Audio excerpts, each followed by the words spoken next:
Welcome to our channel. Today we how to authenticate with Slice Insurance for renters claims, beginner guide step by step clearly. To authenticate with Slice Insurance for renters claims, begin by visiting the Slice Insurance website. Locate the login section on the home page.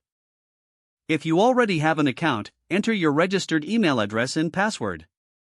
If you are a new user, click on the Sign Up button to create an account. Fill in the required personal information, including your name and contact details. Choose a strong password that meets the security requirements. After entering your details, click the Submit button to proceed. Confirm your email address by checking your inbox for a verification email.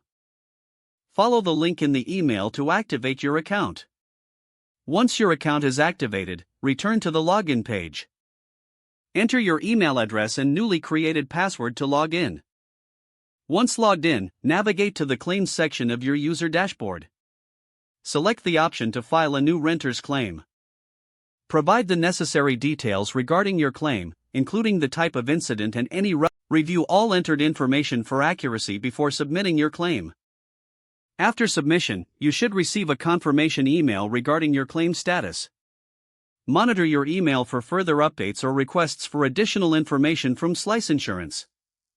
If you encounter any issues during the process, consider visiting the FAQ section or contacting customer support for assistance.